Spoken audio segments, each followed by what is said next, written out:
Lectio Divina. Lectio Divina.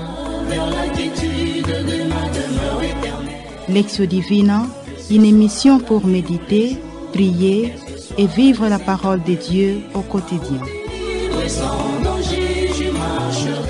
Lectio Divina.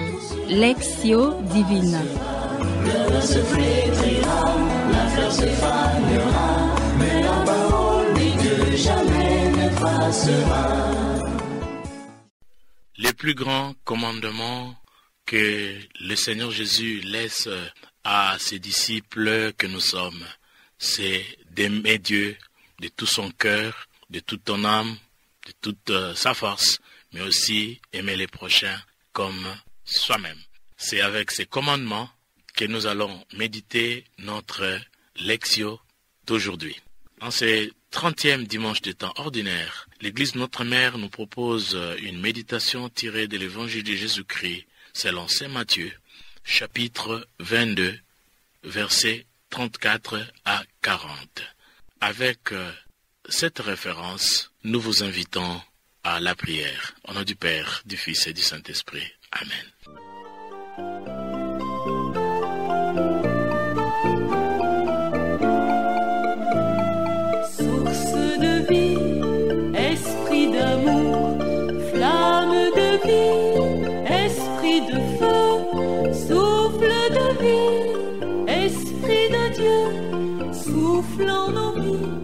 Esprit de Dieu, l'Esprit habite au fond de toi, torrent d'amour et de présence, comme une eau vive que tu bois. Chères auditrices, chers auditeurs, après cette prière, attentivement suivons la lecture des méditations. Évangile de Jésus-Christ selon Saint Matthieu, chapitre 22, du verset 34e au 40e, nous lisons. En ces temps-là, les pharisiens, apprenant que Jésus avait fermé la bouche aux Sadducéens, se réunirent et l'un d'entre eux, un docteur de la loi, posa une question à Jésus pour le mettre à l'épreuve. « Maître, dans la loi, quel est le grand commandement ?» Jésus lui répondit, « Tu aimeras le Seigneur ton Dieu de tout ton cœur, de toute ton âme et de tout ton esprit. Voilà le grand, le premier commandement. Et le second, lui, est semblable. Tu aimeras ton prochain comme toi-même.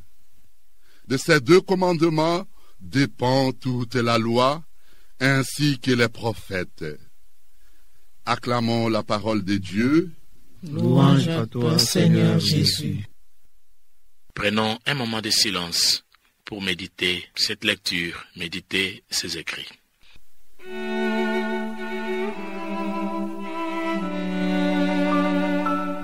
Tu aimeras le Seigneur ton Dieu de tout ton cœur, et tu auras la vie. Tu aimeras le Seigneur ton Dieu de tout ton cœur, et tu auras la vie. À présent, ensemble, nous pouvons partager ce qui nous a touché, le mot, le texte, le verset, et pourquoi pas l'ensemble de notre texte. Tu aimeras le Seigneur ton Dieu et ton prochain comme toi-même. Je suis interpellé sur le verset 37.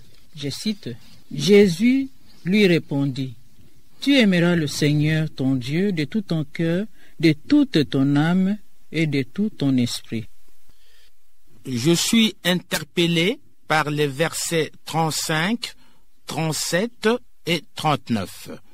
Et l'un d'entre eux, un docteur de la loi, posa une question à Jésus pour le mettre à l'épreuve. 37, je cite, « Jésus lui répondit, « tu aimeras le Seigneur ton Dieu de tout ton cœur, de toute ton âme et de tout ton esprit. Je passe au verset 39. Et le second lui est semblable. Tu aimeras ton prochain comme toi-même. Le verset qui m'a beaucoup frappé, celui-ci, c'est le verset 39. Et le second lui est semblable. Tu aimeras ton prochain comme toi-même. Le verset qui m'a plus touché est celui-ci. Quel est le grand commandement? Jésus lui répondit. Tu aimeras le Seigneur ton Dieu de tout ton corps, de toute ton âme et de tout ton esprit. Là, nous venons de terminer la première étape centrée principalement sur la lecture, la méditation, le partage des textes lus, des textes écoutés. Maintenant, nous allons passer à la deuxième étape, mais ici, méditons plus sur le message que le Seigneur nous donne, sur l'interpellation que le texte fait pour nous. Alors, chère maman, cher papa, on peut maintenant partager le message qui retient notre attention. De cet évangile, moi personnellement, je suis touché au plus profond de moi par les deux phrases suivantes, qui d'ailleurs forment pratiquement une seule, puisqu'elles disent presque la même chose. Tu aimeras le Seigneur ton Dieu de tout ton cœur, de toute ton âme et de tout ton esprit. Et tu aimeras ton prochain comme toi-même. C'est d'ailleurs le résumé de la loi et des prophètes, et pratiquement le résumé aussi de la Bible. Si je contemple le Christ sur la croix, les mains tendues, il me montre l'exemple criant et très plausible de l'amour horizontal et vertical. Amour agapé, disait Saint Jean-Paul II. Amour affectif et effectif, Saint Vincent de Paul au XVIIe siècle. Cet amour opère imbu de l'obéissance sans pareille, t'a fait parcourir de ville en ville et de village en village à pied pour m'enseigner combien le Père par définition est amour. Il est aussi miséricordieux. Son amour est immense comme l'eau de l'océan et mes fautes, mes limites sur le commandement de l'amour sont comme des grains de sable au rivage de la mer, d'où je dois revenir au Seigneur en plongeant dans cet océan. Sainte Faustine la Polonaise. Où sont passés les dignes enseignements de Fratelli Tutti, de sa sainteté le pape François, qui me demande de pratiquer la fraternité universelle, qui suppose un amour qui surmonte les barrières de géographie et de l'espace, une fraternité ouverte qui permet de reconnaître, de valoriser et d'aimer chaque personne indépendamment de la proximité physique, peu importe où la personne est née ou habite. Fratelli Tutti. Interrogé sur le plus grand commandement, Jésus répond en résumant sur l'appel à mettre en pratique le double commandement de l'amour. Je cite, « Tu aimeras le Seigneur ton Dieu et ton prochain comme toi-même ». Saint Jean insiste dans 1 Jean, chapitre 4, verset 20. Si quelqu'un dit « J'aime Dieu » et qu'il haïsse son frère, c'est un menteur. Car celui qui n'aime pas son frère qu'il voit, comment peut-il aimer Dieu qu'il ne voit pas? J'ai compris que l'un ne va pas sans l'autre et il n'y a pas de commandement plus grand que ces deux-là. J'ai noté aussi que la nouvelle alliance dans le Nouveau Testament, à la suite de Jésus, nous montre le visage de tendresse de Dieu, puissance d'amour et de pardon. Merci Jésus de venir bousculer mes étroitesses. Je sais qu'avec toi, il n'y a pas de compromis, car mon prochain, c'est chaque être humain, sans distinction. Chacun a sa place sur ma route. Une fois encore, Jésus me rappelle que dans l'Évangile, toute la loi tient dans l'amour de Dieu et du prochain. J'ai le devoir d'aider et d'assister le faible, le démuni, les pauvres ainsi que les réfugiés et les oubliés de la prospérité économique. Pour moi, Jésus est un modèle. Regarde le geste qu'il a posé lors de son dernier repas avec les apôtres pour les avoir lavé les pieds. Dans cet évangile, Jésus parle de l'amour de Dieu et celui du prochain. Ce que je retiens, c'est un défi à relever à travers des gestes concrets. Cela m'aide souvent à évaluer la qualité de l'amour. Jésus m'a démontré la preuve par sa manière de vivre, de secourir les autres par sa compassion et par l'exercice de la miséricorde. Aimer, c'est éprouver pour quelqu'un l'affection, un attachement très vif. L'amour est une force qui vient de Dieu. L'amour est une force que je reçois du Saint-Esprit. L'amour chrétien m'enseigne à servir les autres. Il ne s'arrête pas aux barrières sociales et différences de religion. Exemple, la parabole du bon samaritain. Aimer son prochain comme soi-même, il m'est difficile. Parce que chacun a son comportement, son tempérament. Je sympathise avec telle ou telle personne et avec d'autres, il y a antipathie. Pendant cette période de la pandémie, j'ai beaucoup appris à connaître l'homme, le cœur de l'homme, comment il est tortueux. Des milliardaires qui font fabriquer les vaccins, des médicaments pour exterminer le plus faible. Où est l'amour du prochain? Je vis dans un monde déchiré par les guerres et par les violences, ou blessé par l'individualisme qui divise les êtres humains et les met l'un contre l'autre dans la poursuite de leur propre bien-être. Le manque d'amour. Comme chrétienne, ma vie doit en toute sa profondeur être pénétrée et imbue d'amour. Que l'amour soit le ferment qui transforme ma vie. Mettre Jésus à l'épreuve dans ma prière.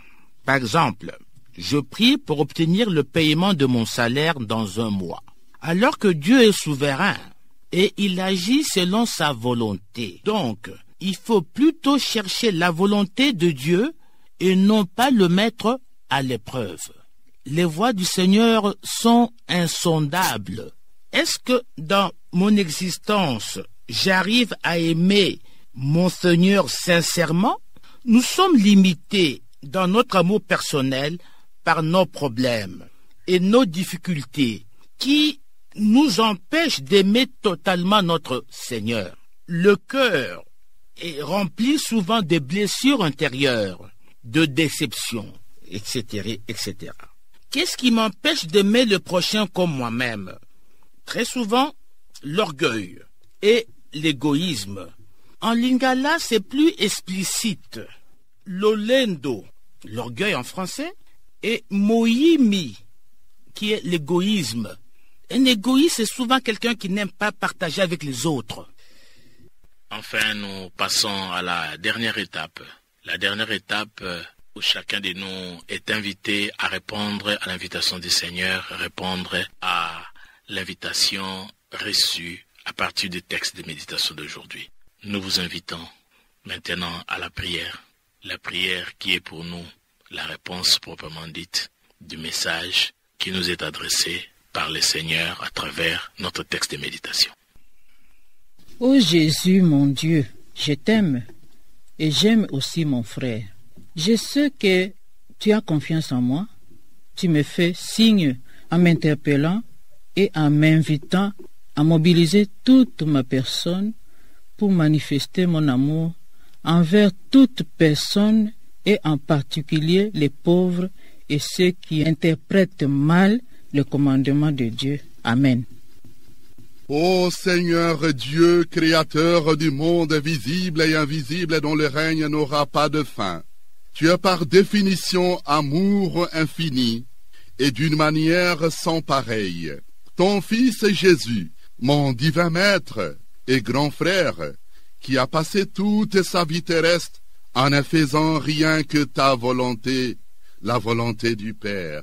Jésus, apprends-moi à aimer comme toi, à aimer Dieu de toutes mes forces, de tout mon esprit, et pour bien donner un soubassement solide à mon amour, que l'Esprit Saint puisse m'éclairer et me donner les forces neuves pour aimer mon prochain comme moi-même.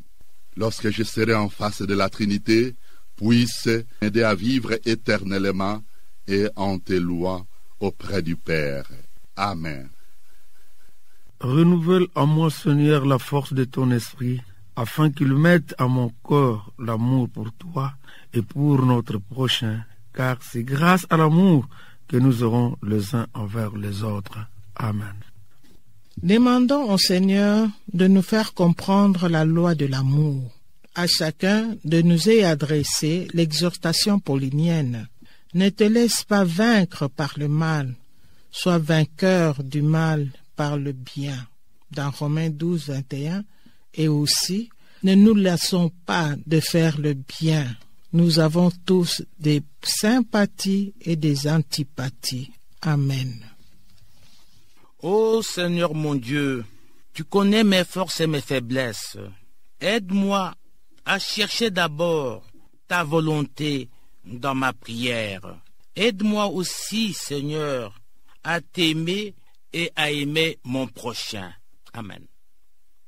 Voilà, chers auditeurs, chères auditrices, aujourd'hui, l'Église Notre Mère, en ce 30e dimanche des temps ordinaires, nous invite à la méditation tirée de l'Évangile de Jésus-Christ selon saint Matthieu, chapitre 22, versets 34 à 40. Ces péricopes nous présentent le commandement le plus important, autrement dit, le plus grand commandement. Et là, on sait voir directement l'aptitude savante de Jésus de résumer tout le commandement de l'Ancien Testament autour de 613 commandements résumés en deux. Et résumés en deux, ce qui résume à la fois la loi et les prophètes, donc toute la Bible.